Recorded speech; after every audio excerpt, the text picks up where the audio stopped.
Hey! Salut à tous, c'est Adam Bros et bienvenue dans cette toute nouvelle vidéo. Alors aujourd'hui, nouveau concept que j'aimerais peut-être lancer sur la chaîne. Parce que je vais pas vous mentir, les derniers temps ça a été un peu la galère, j'ai pas vraiment le temps de faire les analyses, de les écrire, de les tourner, de les monter. Du coup, en attendant, j'aimerais lancer un nouveau concept. En fait, ça serait des listes de par exemple mes séries préférées, mes films préférés, mes rappeurs préférés. Mais en plus de simplement vous citer le titre, je vous donnerai une anecdote ou deux sur l'artiste ou l'œuvre et je vous donnerai même une piste à analyser si jamais vous vous intéressez à cette œuvre. Donc voilà, n'hésitez pas à me dire ce que vous pensez de cette idée en commentaire. Alors, je vais le faire juste une fois pour être sûr. Si on atteint 600 j'aime, je considérerais que donc ce concept vous plaît, j'en referai. Bref, on commence aujourd'hui avec la liste de mes films préférés. Le tout premier, c'est La La Land. Alors, il faut savoir que c'est pas du tout dans un ordre précis, genre La La Land est numéro 1 ou dernier, etc.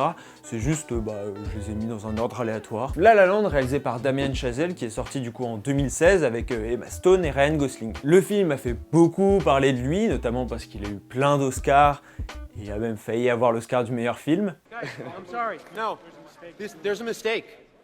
Moonlight, you guys won Best Picture. Alors il faut savoir qu'à la base, les comédies musicales, c'est pas spécialement mon truc. Je trouve que c'est vraiment l'exemple typique du film où c'est compliqué de lui trouver un défaut. Et si je devais vous donner une petite piste à analyser, alors il y a le Fossoyeur de film qui a fait une vidéo sur les couleurs et c'est très intéressant. Et du coup, je vais prendre autre chose, on va dire les mouvements. Observez bien la mise en scène, que ce soit donc les mouvements de la caméra ou même le mouvement des acteurs, vu que tout est chorégraphié. C'est assez impressionnant le travail qui a été mis là-dedans. En numéro 2, la Tour Montparnasse infernale. Je sais que pour certains, j'ai déjà perdu toute crédibilité et la moitié des gens sont partis de la vidéo.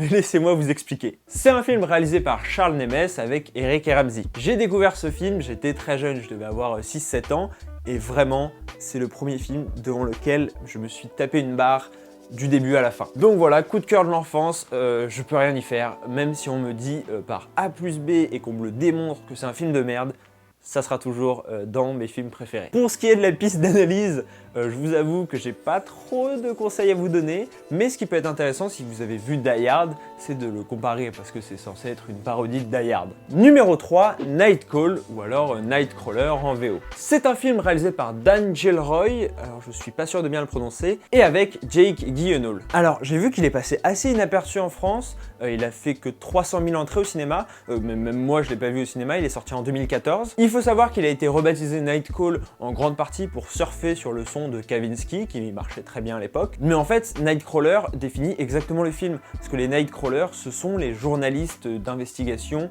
c'est pas vraiment de l'investigation, mais les journalistes de faits divers aux États-Unis qui viennent filmer des scènes de crime ou des accidents, etc. Et clairement, si j'avais une piste d'analyse à vous donner, ça serait la psychologie du personnage. En plus, Jake Gyllenhaal l'interprète parfaitement, donc il y a plein de choses à voir.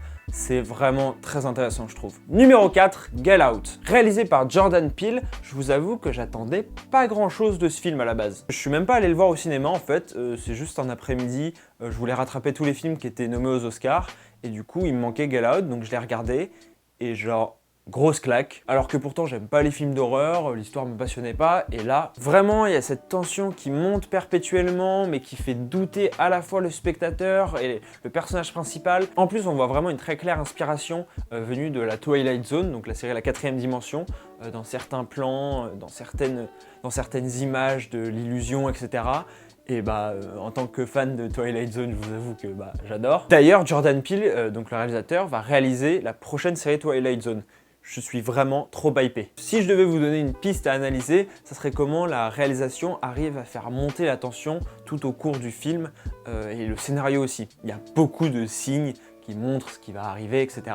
Et vraiment, je trouve que ça monte crescendo très bien et que le film le gère très bien. Dernier film de cette liste, Ghost Story. Alors je pense que c'est le moins populaire de la liste, c'est pour ça que j'ai préféré le mettre à la fin, et honnêtement, voyez-le. Mais par contre, voyez-le dans de bonnes conditions. J'ai pas trop envie de vous expliquer de quoi parle le film, parce que je trouve ça encore mieux de le découvrir. Moi, j'avais aucune idée de quoi parlait le film, j'avais juste vu une critique qui disait que c'était bien, donc j'y suis allé, et c'était incroyable. Mais j'étais au cinéma, et je sais que ça a beaucoup joué sur mon expérience avec le film, donc si vous le voyez, posez-vous vraiment. C'est un film qui demande vraiment de l'attention. Mais je le trouve vraiment intéressant, que ce soit pour sa réalisation, mais surtout par sa narration, et par le message qu'il essaye de faire passer, qui est à la fois explicite, mais pas trop non plus. Et si j'avais quand même une piste d'analyse pour vous aiguiller, et pour surtout que vous ayez une vision active du film, je vous dirais l'écoulement du temps.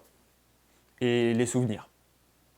Globalement, c'est ça. Alors c'est fini pour cette petite liste. N'hésitez pas à me dire ce que vous avez pensé du concept en commentaire. Alors ça serait des vidéos bonus que je ferai une fois toutes les 3 semaines, quoi, quand vraiment j'aurai pas le temps de faire une grosse analyse. Encore une fois, n'hésitez pas à mettre un pouce bleu si jamais on atteint donc les 600 pouces bleus, j'en referai. Et on se retrouve dimanche prochain dans l'après-midi pour enfin la prochaine analyse. Ça faisait longtemps que j'avais envie d'en refaire une bien poussée sur Angel. En attendant, n'hésitez pas à vous abonner et à partager.